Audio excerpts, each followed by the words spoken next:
Hello guys, welcome back to my YouTube channel.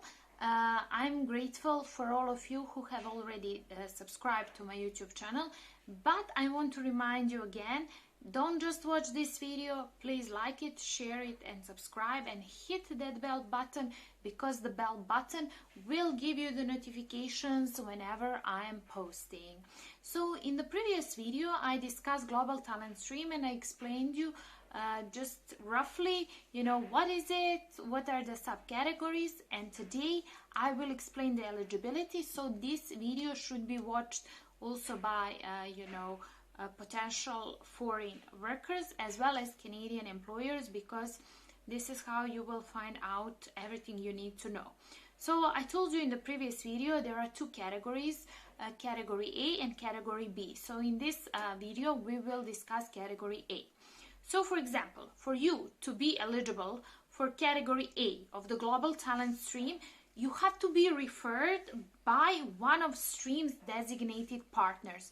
The link of the designated partners will be posted in the description box below this video.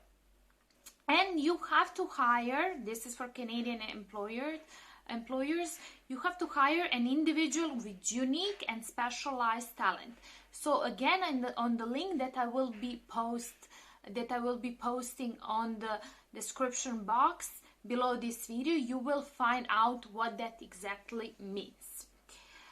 It's really important for you to know that if the occupation is included on the global talent occupation list, this is not category A, then it's category B. So as an employer applying through the global talent stream, you must comply with the program requirements for the global talent stream. This is really important. Another thing, processing fee. So this costs, obviously. You have to pay 1,000 Canadian dollars for each position required under global talent stream to cover the cost of processing your application. The processing fee payment can be accepted via the major credit cards. I won't discuss this. The processing fee will not be refunded if your application is withdrawn at your request, cancelled, or if your application receives a negative assessment. This is really important, so it's $1,000. Then it explains about the use of third parties. You can use the third parties, but you have to let them know that you are using a third party. If it's a paid third party, they are explaining who can be the third party.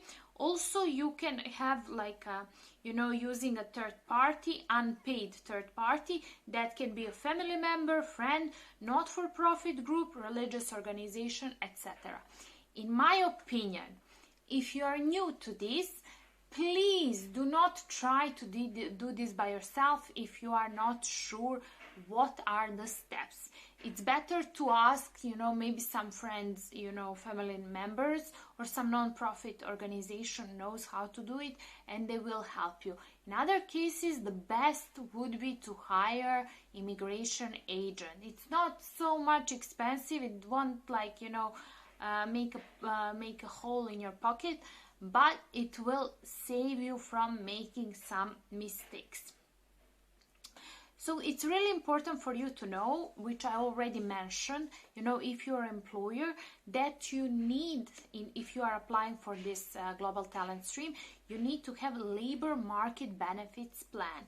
I already mentioned in a few sentences in my previous video this one, what that means, but it means that you have to demonstrate your commitment to activities that will have lasting positive impacts on Canadian labor market. So this is what they wrote. What does that mean in a simple language? So you need to show that actually you bringing a foreigner worker from abroad will help your community and Canada overall, either through maybe that employer will teach other employers specialized skills he knows, or it will help your business scale up, so you will hire more Canadian people or permanent residents. It's really important for you to know this part. on the link in the description box below. Everything is explained thoroughly. I don't want to talk about it because you know, I think it's better for you to read all the small details and then, you know, get the whole picture. It's really important for you to know that if you're applying for positions in both category A and category B, you must commit to one activity as a part of the job creation benefit and one activity as a part of the investments in skills and training benefit, as well at least 2 complementary benefits. So these are, you know, these details that you have to read thoroughly. Okay, and really important part that I've already mentioned some of this in my previous video is that Global Talent Stream encourages employers to commit to increase diversity in the workplace through the labor market and benefit plan. So they want to increase the diversity. This is why this program is so important for the Canadian government. Also, another thing you should know, that if you have already approved labor marketed benefits plan and you want to bring another employees, you do not need to make another plan. It's really important for you to know this.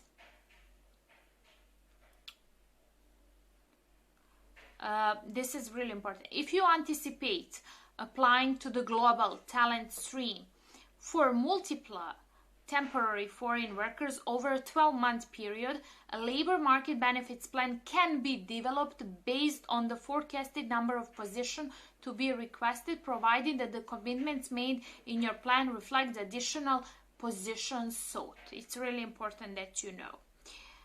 Then you have, they explain progress reviews. Progress reviews of your labor market benefits plan are separate and distinct from measures to ensure your compliance as an employer with the requirements and conditions of hiring a temporary foreign worker. Then they explain progress. Recruitment. There is no minimum recruitment requirement for the Global Talent Stream. You are, obviously you are encouraged to hire, recruit Canadians and permanent residents before offering this job to foreigners. So it's, I mean, you don't have to explain this part. Wages. It's really important that you pay foreigners the same you would pay Canadian citizen or permanent residents. And they actually have a guideline that wage is defined as the highest of either the regional median hourly wage posted on the job bank, the wage that is within wage range that you are paying your current employees hired for the same job and work location and within the same skills and years of experience. Under category A, for their first 2 unique and specialized positions requested by an employer and approved by temporary foreign worker program per calendar year, at least $38.46 per hour, that amounts less than a base salary of $80,000 annually. So this is really important. That's why these are unique and highly skilled occupations. Please read this carefully, because when I'm reading this, I'm even thinking, oh my God, what have I read? You have to, like, you know, divide it in your head so you understand it. You understand it better. So read it, because there are some other numbers and digits, and I want you to pay attention.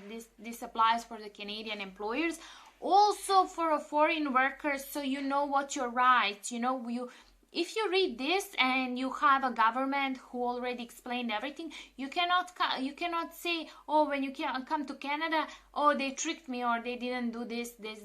So you read in advance so you know what your rights are. Okay. So it's really important. I always encourage you to read the labor law, read all the laws when you're moving to a foreign country, so you are protected, right?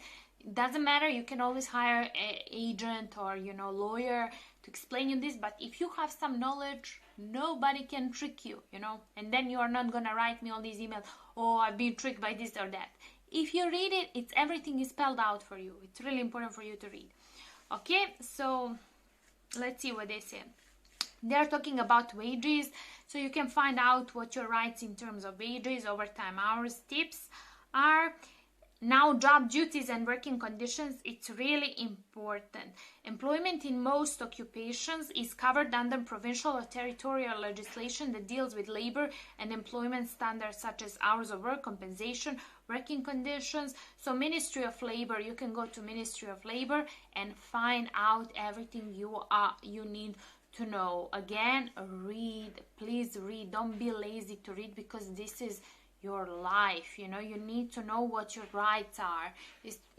Especially when you're coming to a foreign country, you don't want to break law or something like that if employer is shady and he does something. Obviously, you know, Canada is a developed country. It should not happen, but believe me, I've listened to all these kind of stories. It happens everywhere. It doesn't matter how developed the country is. Workplace safety, you can read about it. A language of work, obviously, you know, English or French. Positions with no language requirement, this is really important for you to read. Then unionized positions, okay.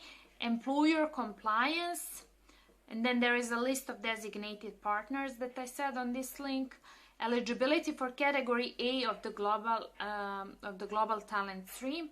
So, for example, in order to be eligible for category A designated referral partner must validate that the company meets the following eligibility criteria at the time of each referral to ECDC. Is operating in Canada? Yes. Has a focus on innovation? Yes. Has a willingness and is capable of growing or scaling up? Yes. Why it's important to scale up? Because they think that if the employer is scaling up, he will bring more Canadians to work, right? Is seeking to fill a unique and specialized position in the company? Yes. Has identified a qualified foreign worker for potential hire into that unique and specialized position? Yes. A unique and specialized position is indicated by at least 38.46 hours, $34.46 per hour. We counted it's at least $80,000 annual base salary. So at least $80,000 annual base salary, or equivalent to the prevailing wage for the occupation if it's higher. Advanced knowledge of the industry and advanced degree in an area of specialization of interest to the employer. Advanced degree would mean doctor degree. Minimum of 5 years of experience in the field of specialized experience. In general, an innovative company that is eligible to be referred to a category A should also be seeking to fill a very limited number of unique and specialized positions. For example, 1 or 2 positions per year, on the basis that very few specialized individuals exist with the unique skill set required for the position requested under category A of the global talent stream.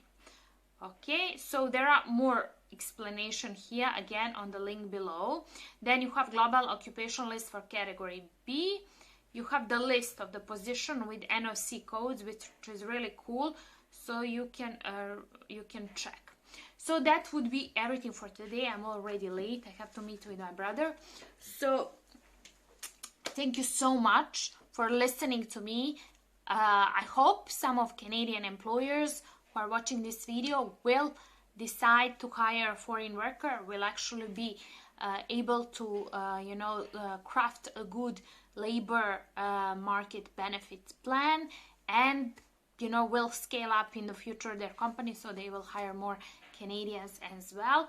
So for those of you who need help with job search in Canada, please send your resume to englishconversation26@gmail.com. Currently, I'm not looking personally for the jobs, but I am doing a Zoom consultation in duration of 1 hour, where I will explain you how to look for the job, and also I will give you some companies where I know for a fact they are looking for international staff.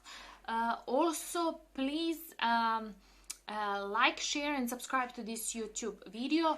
Follow me on Instagram under stepup_Canada, where I'm posting daily stories. Thank you again. Bye.